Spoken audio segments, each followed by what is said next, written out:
नमस्कार दोस्तों, मैं हूं अमित और आज की इस वीडियो में हम सीखेंगे टैली प्राइम का chapter number 3 basic accounting terms part 2 को। इस वीडियो को लास्ट तक आप जरूर देखिएगा। तो चलिए इस वीडियो को स्टार्ट करते हैं। स्टूडेंट्स, लास्ट क्लास के अंदर हमने लास्ट टर्म पढ़ी थी एसेट्स, और अब हमें क्या करना है, इसके आगे का पढ़ना है। ओके, हमारे पास यहाँ पे नेक्स्ट टर्म है एक्सपेंस। सिंपली मैं आपको इजी लैंग्वेज में बता दूं तो एक्सपेंस का मतलब होता है खर्चा। ठीक है, जो भी आप खर्चा करते हैं अपनी इनकम को या फिर रेवेन्यू को जनरेट करने के लिए, उसी खर्चे को हम क्या कहते हैं, एक्सपेंस कहते हैं। जैसे कि मैं आपको एक एग्जांपल समझाता हूं। जैसे कि आपके पास एक कंपनी है और उस कंपनी में आप क्या मैन्युफैक्चर करते हैं, पेन मैन्युफैक्चर करते हैं। ठीक है, अब आप जो भी खर्चा पेन के रॉ मटेरियल को लाने में करेंगे, वही खर्चा आपका एक्सपेंस कहलाएगा। क्यों? क्योंकि जब तक आप पेन का रॉ मटेरियल नहीं लेके आएंगे जिससे कि पेन बनाया जाता है, तब तक आपका पेन बनेगा नहीं। और अगर आपका पेन बनेगा नहीं तो आप उसे बना करके सेल नहीं कर पाएंगे, और जब तक सेल नहीं होगी तब तक आपकी रेवेन्यू और इनकम जनरेट नहीं होगी। ठीक है, उम्मीद करता हूँ कि अब आपको समझ में आ गया होगा एक्सपेंस किसे कहा जाता है। ओके, जो ये आपका एक्सपेंस है, ये एक्सपेंस भी आपके 4 टाइप्स के होते हैं। ठीक है, इसमें से पहला एक्सपेंस होता है आपका प्रीपेड एक्सपेंस। प्रीपेड एक्सपेंस का मतलब होता है पेड इन एडवांस, जैसे कि advance rent, advance school fees. इसका मतलब ये हो गया, आपके पास जो कंपनी है, उस कंपनी का जो भी आप रेंट पे करते हैं या फैक्ट्री का जो भी आप रेंट पे करते हैं, वे एडवांस में करते हैं। ये नहीं कि जब महीना आपका पूरा हो जाता है उसके बाद करें। ठीक है, तो हम जो भी फैक्ट्री का रेंट वगैरह होता है उसे हम एडवांस ही पे करते हैं। तो जो भी हम रेंट पे करते हैं उसी को हम कहेंगे प्रीपेड एक्सपेंस। ओके, उम्मीद करता हूँ समझ में आ गया होगा। और अगर नहीं समझ में आया तो एक और एग्जांपल सुन लीजिए। जैसे कि आप अपने फ़ोन में रिचार्ज करवाते हैं, तो रिचार्ज करवाने के लिए आप पैसे पहले दे देते हैं और फिर जो बेनिफिट होता है उस रिचार्ज का, वह आप बाद में कंज्यूम करते हैं। मतलब आप क्या कर रहे हैं, paid in advance, advance payment कर रहे हैं। जब आप पेमेंट कर देते हैं तब जा कर के उसका बेनिफिट आपको मिलता है। तो उसी खर्चे को हम बोलते हैं प्रीपेड एक्सपेंस। ओके, उम्मीद करता हूँ समझ में आ गया होगा। यहाँ पे अगला नेक्स्ट एक्सपेंस है जिसका नाम है आउटस्टैंडिंग एक्सपेंस। आउटस्टैंडिंग एक्सपेंस इसका ठीक उल्टा है, पेड इन एडवांस का ठीक उल्टा। मतलब इसमें क्या होता है, आप पहले सर्विस ले लेते हैं और उसके बाद पेमेंट करते हैं। जैसे कि इलेक्ट्रिसिटी बिल, आप क्या करते हैं, इलेक्ट्रिसिटी जो है पहले यूज़ कर लेते हैं, देन उसके बाद ही उसकी पेमेंट करते हैं। तो जो भी आप इलेक्ट्रिसिटी बिल की पेमेंट करेंगे वह कहलाएगा आपका आउटस्टैंडिंग एक्सपेंस। ओके, उम्मीद करता हूँ ये भी समझ में आ गया होगा। नेक्स्ट एक्सपेंस है हमारे पास डायरेक्ट एक्सपेंस। इसको जरा ध्यान से समझिएगा क्योंकि बहुत बच्चे इसमें कंफ्यूज हो जाते हैं। डायरेक्ट एक्सपेंस आपका वह एक्सपेंस होता है जो आपके प्रोडक्ट के साथ डायरेक्ट रिलेट करता है। डायरेक्ट रिलेट करने का मतलब यह है कि प्रोडक्ट के ऊपर जो खर्चे लगे हुए हैं, डायरेक्ट खर्चे, उन्हीं को हम डायरेक्ट एक्सपेंस कहेंगे। जैसे कि आपने एक पेन बनाया, उस पेन में जो भी रिफ़िल लगी, तो रिफ़िल का जो भी खर्चा आया वह कहलाएगा डायरेक्ट एक्सपेंस। ठीक है, उस पेन को जिसने बनाया, जिस मजदूर ने बनाया, जिस लेबर ने बनाया, उसकी जो सैलरी होगी, उसकी जो वेजिस होगी, वह भी आपकी डायरेक्ट एक्सपेंस में जाएगी। और साथ ही साथ जिस जगह पे, जिस फैक्ट्री में वो पेन बना, उस फैक्ट्री का जो रेंट होगा, उस फैक्ट्री का जो किराया होगा, वह भी आपका डायरेक्ट एक्सपेंस ही होगा। ठीक है, मतलब डायरेक्ट खर्चा ही माना जाएगा। उम्मीद करता हूँ आपको समझ में आ गया होगा कि डायरेक्ट एक्सपेंस क्या होती है। ठीक है, अगर नहीं आया तो फिर से एक बार सुन लीजिए। डायरेक्ट एक्सपेंस वो खर्चा होता है जो आपके प्रोडक्ट के ऊपर डायरेक्टली किया जाए। ठीक है, उम्मीद करता हूँ अब समझ में आ गया होगा। अगर नहीं आया तो वापस से एक बार रिपीट करके देख लीजिए। चलिए अब बढ़ते हैं नेक्स्ट टर्म की तरफ जिसका नाम है आपका indirect expense. Okay, indirect expense आपका वह एक्सपेंस है जो आपके प्रोडक्ट के साथ डायरेक्ट रिलेट नहीं करता है।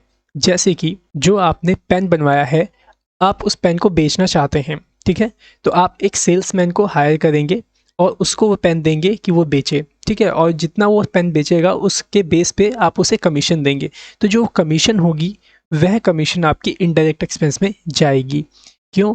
क्योंकि देखिए जो सेल्समैन है उसका कोई भी हिस्सा नहीं है उस पेन को बनाने में, बस उस पेन को बेचने में उसका थोड़ा बहुत हाथ है। ठीक है, तो वो जो भी कमीशन लेगा वह इनडायरेक्ट कहलाएगा। अगर आप पेन का एडवर्टाइजिंग करवाते हैं तो उस एडवर्टाइजिंग का जो पैसा होगा वह भी आपका इनडायरेक्ट एक्सपेंस में जाएगा। जो भी देखिए उस पेन की कंपनी का जो मेन ऑफिस होगा और वहाँ पे जो टेलीफोन रखा होगा और उस टेलीफोन का जो बिल आएगा वह भी इनडायरेक्ट एक्सपेंस होगा, क्योंकि ये सारे जो पैसे हैं ये सब के सब पेन के प्रोडक्शन के साथ बिल्कुल भी डायरेक्ट रिलेट नहीं करते हैं। ओके, सो उम्मीद करता हूँ आपको डायरेक्ट एक्सपेंस और इनडायरेक्ट एक्सपेंस सही से समझ में आया होगा। अगर नहीं आया तो कमेंट में एक बार पूछ लीजिए क्वेश्चन, या फिर आप क्या कर सकते हैं, इसे दोबारा से रिपीट करके देखिए 2 से 3 बार, सब कुछ सही से समझ में आ जाएगा। ओके, सो अब बढ़ते हैं नेक्स्ट टर्म की तरफ, जो कि है हमारी डेटर, जो कि बहुत ही मेन टर्म है। अगर आपको ये समझ में आ गया तो समझ लीजिए आपको अकाउंट ठीक ढंग से आ गई है। ठीक है, तो जैसे समझिए यहाँ पे डेटर कौन होता है। डेटर वो होता है जिससे हमें पैसे लेने होते हैं, वह डेटर होता है। ठीक है, जैसे कि एग्जांपल के तौर पे मैं आपको समझाता हूँ। जैसे कि आपने क्या किया, किसी को उधार में सामान बेचा। क्या किया, उधार में सामान बेचा। ठीक है, और जिसे आपने सामान बेचा वह आपका डेटर कहलाएगा। क्यों, क्योंकि आपने उसे उधार में सामान बेचा और आपको क्या करना है, उससे पैसे लेने हैं। ठीक है, तो उम्मीद करता हूँ समझ में आया होगा कि डेटर कौन होते हैं। डेटर वह होते हैं जिनसे हमें पैसे लेने होते हैं, वह डेटर होते हैं। ठीक है, सो समझ में आ गया होगा उम्मीद करता हूँ। नेक्स्ट होता है आपका क्रेडिटर। क्रेडिटर इसका ठीक उल्टा होता है, हमें जिसे पैसे देने होते हैं वह क्रेडिटर होता है। जैसे कि आपने सामान खरीदा, ठीक है, तो जिससे आपने सामान खरीदा है उसको आप पैसा देंगे। ठीक है, तो वह कौन होगा, आपका क्रेडिटर होगा। ठीक है, और क्रेडिटर वो तब होगा जब आपने उससे उधार में सामान खरीदा। ये बात आप याद रख लीजिएगा कि जहाँ पे उधार में सामान बेचने और ख़रीदने की बात होती है तो वहाँ पे डेटर और क्रेडिटर होते हैं। जैसे कि फिर से मैं आपको समझाता हूँ, डेटर कौन होता है। डेटर वह होता है जिससे हमें पैसे लेने होते हैं।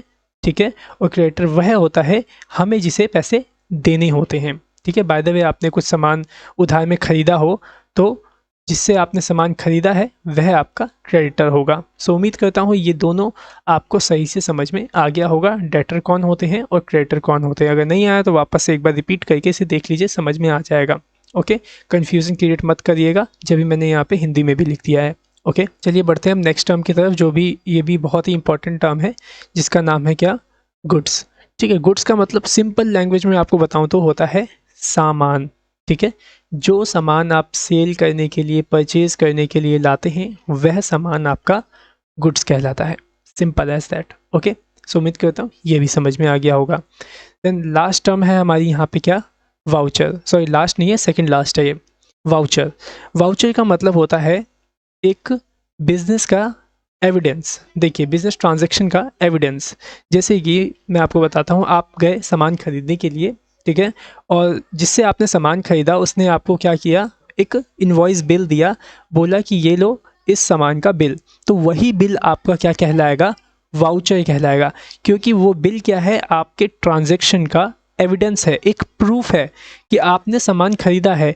अगर आपके पास बिल नहीं होगा तो आप कैसे साबित करेंगे कि मैंने ये सामान खरीदा है। ठीक है, तो वही बिल आपका क्या कहलाएगा, evidence of a business transaction, और आप उसे वाउचर कहेंगे। ठीक है, सो यहाँ पे देखिए एग्जांपल में भी लिख रखा है, example of vouchers are cash memo, invoice bill, receipt, debit credit notes. बाकी डेबिट क्रेडिट नोट्स तो आई थिंक नहीं पता होगा आपको, जो कि हम आगे जब टैली प्राइम करेंगे तो उसमें समझ जाएंगे। लेकिन अभी फ़िलहाल आप इतना समझ लो, जो इनवॉइस बिल होता है, रिसिप्ट पर्ची होती है, जैसे अगर आप मेरे को फ़ीस वगैरह अगर पे करते बाय द वे, तो जो भी मैं आपको रिसिप्ट देता वो क्या होता, एक वाउचर, एक सबूत होता कि हाँ आपने मेरे को फ़ीस दी है। ठीक है, सो उम्मीद करता हूँ वाउचर भी आपको सही ढंग से समझ में आ गया होगा। ओके, सो चलिए नेक्स्ट टर्म की तरफ बढ़ते हैं। नेक्स्ट टर्म है प्रोप्राइटर। ठीक है, प्रोप्राइटर साफ भाषा में बता दूं तो कंपनी के मालिक को प्रोप्राइटर कहा जाता है। सिंपल, इससे ज़्यादा नहीं समझे तो ठीक है। ओके, देन आगे चलते हैं। नेक्स्ट है हमारे पास डेप्रिसिएशन।